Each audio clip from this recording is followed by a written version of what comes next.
샵 한 장, 전자서명 하나. 윤혜정은 새벽 7시 정각에 눈을 떴다. 68배를 살아오면서 단 한 번도 어긴 적 없는 습관이었다. 은퇴한 집배원의 몸은 여전히 정확한 시계처럼 움직였다. 창문을 열고 마당으로 나가 빗자루를 들었다. 작은 마당이지만 매일 아침 쓸어내는 것이 하루의 시작이었다. 어머니, 안녕하세요. 현관문이 열리며 며느리 배소연이 들어왔다. 뒤따라 아들 윤도현도 나타났다. 일찍 왔네. 무슨 일이야? 도연이 태블릿을 들고 다가왔다. 어머니, 오늘 재개발 주민설명회 있는 거 기억하시죠? 함께 가시기로 했잖아요. 그래, 알고 있어. 그런데 그게 뭐야? 혜정이 태블릿을 가리켰다. 소연이 설명했다. 요즘은 전자출석 확인을 해요. 코로나 이후로 이렇게 바뀌었다고 하네요. 어머니께서 참석하신다는 걸 미리 등록해두면 자리 배정도 수월하고요. 태블릿 화면에는 재개발조합 로고와 함께 주민설명회 사전 참석 등록이라는 제목이 떠 있었다. 혜정은 돋보기를 꺼내 안내문을 꼼꼼히 읽어보았다. 집배원 시절 수많은 등기우편과 공문서를 다뤄본 경험이 있어 이런 서류에는 익숙했다. 참석자 본인이 직접 서명하시면 됩니다. 도연이 전자펜을 건넸다. 혜정은 화면의 서명칸에 자신의 이름을 또박또박 적었다. 평생 우편물에 서명해온 손놀림은 여전히 정확했다. 어머니, 이름이 있어야 속도가 붙어요. 조합에서도 적극적인 주민들부터 우선 처리한다고 하더라고요. 소연이 미소를 지으며 말했다. 서명이 완료되자 화면에 혜정의 이름이 또렷하게 표시되었다. 그 순간 혜정의 뒷목에 묘한 불편함이 스쳤다. 마치 오래된 우편 봉투를 만질 때처럼 얇고 차가운 느낌이었다. 왜 그런 느낌이 드는지는 알 수 없었지만 뭔가 놓치고 있는 것 같았다. 괜찮아요, 어머니? 도연이 걱정스럽게 물었다. 아니야, 괜찮다. 혜정은 고개를 끄덕였다. 가족의 일이고 아들과 며느리가 자신을 챙겨주는 마음에서 하는 일이라고 스스로를 달랬다. 그럼 설명회 시간에 맞춰서 모시러 올게요. 소연이 태블릿을 정리하며 말했다. 두 사람이 나간 후 혜정은 거실에 혼자 앉아 있었다. 아직도 뒷목에 그 이상한 느낌이 사라지지 않았다. 평생 우편물을 다루며 직감을 믿어왔던 그녀였기에 이런 느낌을 쉽게 무시할 수는 없었다. 샵 2장. 바뀐 비밀번호. 주민설명회가 끝난 지 사흘째 되는 오후.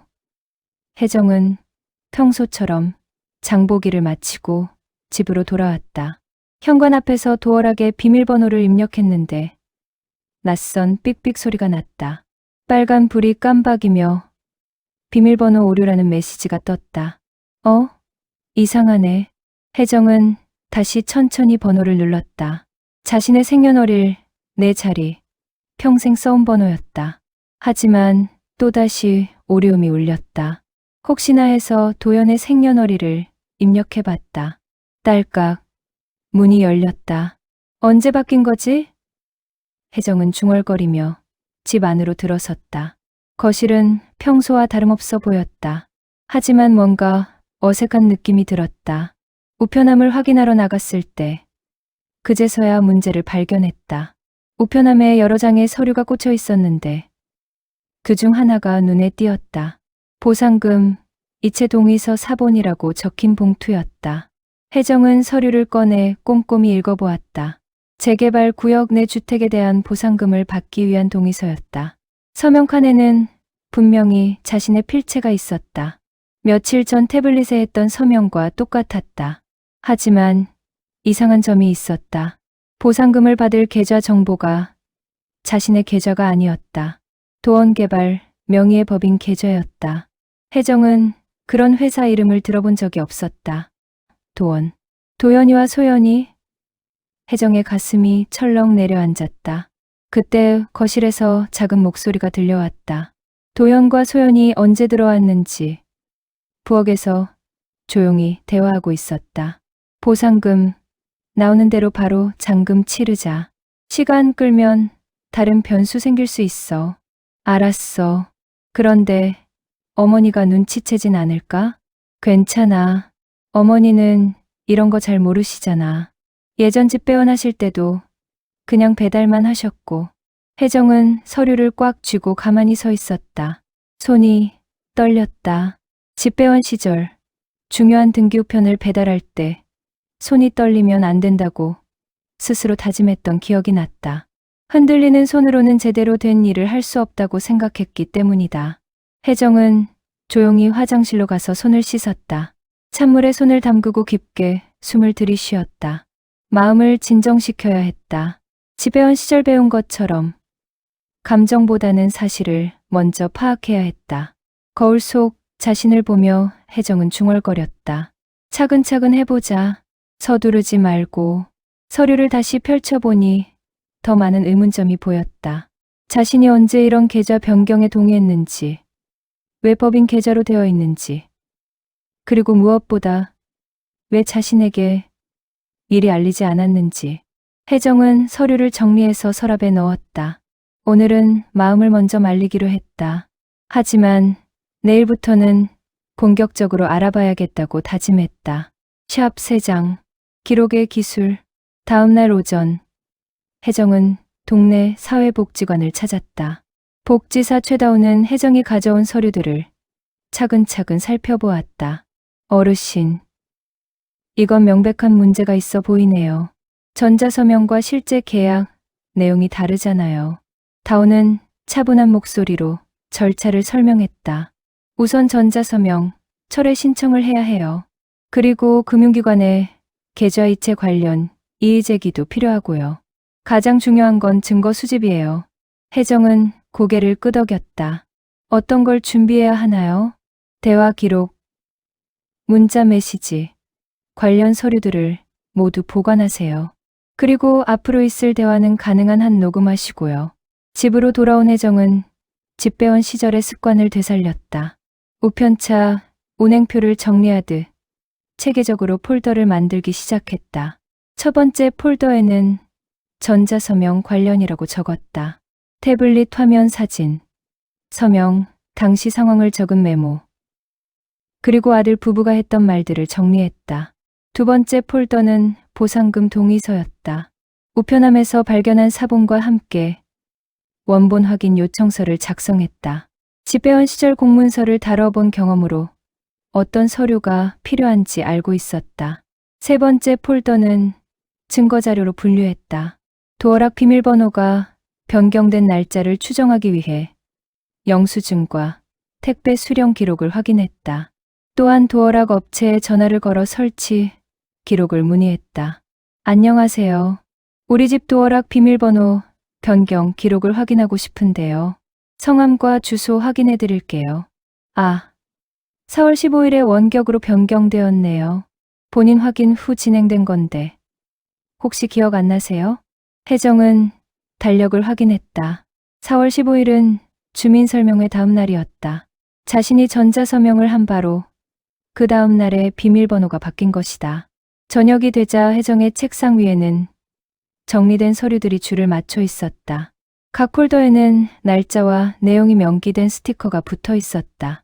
마치 집배원 시절 구역별로 우편물을 분류하던 것처럼 체계적이었다. 핸드폰 통화 기록도 캡처해 두었다. 도연과 소연이 언제 전화했는지, 무슨 이야기를 했는지 하나하나 기록했다.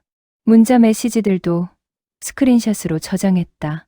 마지막으로 혜정은 다운이 알려준 조정위원회 연락처로 전화를 걸었다. 내일 오전에 방문 가능하신가요? 관련 서류들 준비해서 가져가겠습니다. 네, 가능해요. 증거자료가 충분하시다면 긴급 처리도 검토해 보겠습니다. 밤이 깊어가자 혜정은 모든 서류를 다시 한번 점검했다. 파일 이름들이 컴퓨터 화면에 가지런히 정렬되어 있었다. 전자서명 철회 신청 2024만 416, 보상금 계좌 변경 이의제기 2024만 416, 증거자료 통화 기록 2024만 416. 다음 날 오전, 혜정은 다운과 함께 조정위원회에 모든 서류를 접수했다. 담당자는 자료의 체계성에 감탄했다. 이렇게 정리된 자료는 처음 봅니다. 긴급 조치가 필요해 보이니 오늘 바로 계좌 동결 절차를 밟겠습니다. 혜정은 안도의 한숨을 쉬었다. 집배원 시절 배운 정확성과 체계성이 이런 때 도움이 될 줄 몰랐다. 샵 내장 대면 조정위원회에서 돌아온 저녁, 혜정은 도현과 소연에게 문자를 보냈다. 내일 저녁 7시 집에서 이야기할 게 있다. 간단명료한 메시지였다. 다음 날 약속 시간에 맞춰 두 사람이 현관문을 열고 들어왔다. 거실 식탁에는 이미 차가 준비되어 있었고 혜정은 평소보다 단정하게 옷을 차려입고 앉아 있었다. 어머니, 무슨 일이세요? 도연이 조심스럽게 물었다. 혜정은 테이블 위에 준비한 봉투를 꺼냈다. 봉투 안에는 며칠간 정리한 모든 서류가 들어 있었다. 이걸 먼저 보거라. 혜정은 전자서명, 철회 확인서를 내밀었다. 조정위원회에서 처리됐다. 도연의 얼굴이 순간 굳었다. 어머니, 이게 뭐예요? 내가 서명한 건 주민설명회 참석 확인이었어. 보상금, 계좌 변경 동의가 아니라. 혜정의 목소리는 평온했지만 단호했다. 소연이 떨리는 목소리로 끼어들었다. 어머니, 오해세요. 저희가 세금을 줄이려고 임시로 법인 계좌를 만든 건데. 임시. 혜정은 두 번째 서류를 꺼냈다. 집배원은 임시와 영구를 봉투 무게로 한다. 이건 영구 계약서더라. 계좌 동결 통지서와 함께 나온 것은 도원개발의 사업계획서였다. 재개발 지역 부동산 투자를 목적으로 한 회사였고 혜정의 집도 투자 목록에 포함되어 있었다. 도연이 당황한 표정으로 말했다. 엄마, 이건 우리 모두가 잘 살자고 한 거예요. 보상금으로 더 좋은 곳으로. 우리 모두가 아니라 너희 두 사람이더라. 혜정은 세 번째 서류를 내밀었다. 매매예약, 계약서였다. 내 집을 내가 팔기로 했다. 부동산에 맡겼어. 뭐라고요? 소연이 벌떡 일어났다. 어머니가 무슨 권리로. 내 이름으로 된 집을 내가 처분하는데 무슨 권리가 더 필요하냐? 혜정은 조용히 대답했다. 내 이름으로 서명한 건 내가 바로잡았다. 앞으로도 그럴 거다. 도연이 애원하듯 말했다. 엄마, 저희가 잘못 생각했어요. 다시 원래대로. 늦었다. 혜정은 마지막 봉투를 꺼냈다. 작은 오피스텔 전세 계약서였다. 내가 먼저 나간다. 이미 계약했어. 식탁 위에는 또 다른 서류가 놓였다. 관계 정리 통보서라고 적힌 제목이 눈에 띄었다. 앞으로 연락은 서류로만 하자. 급한 일 있으면 사회복지사 최다운 씨를 통해서. 혜정은 명함을 함께 내밀었다. 도연의 입술이 바짝 말라 있었다. 엄마, 이렇게까지 하실 필요 없잖아요. 가족인데. 혜정은 자리에서 일어나 서랍에서 무언가를 꺼냈다. 그것은 평생 허리춤에 차고 다녔던 우편함 열쇠였다. 작고 낡았지만 반질반질 윤이 났다. 이것도 가져가거라. 혜정은 열쇠를 테이블에 내려놨다. 어머니, 그건 왜요? 이건 우편함 열쇠다. 집 열쇠가 아니라. 혜정은 미소를 지었다. 너희가 가지고 있어도 되지 않더라.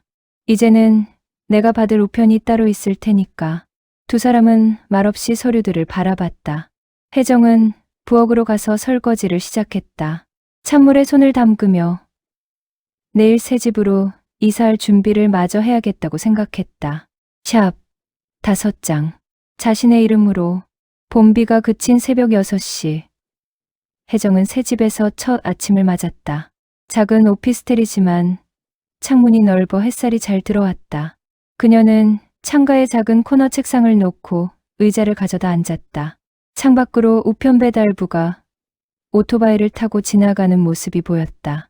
낮고 익숙한 엔진음이 골목을 스쳤다. 혜정은 저절로 미소를 지었다. 몇십 년 전 자신도 저렇게 새벽 배달기를 달렸던 기억이 났다. 수고 많으시네요.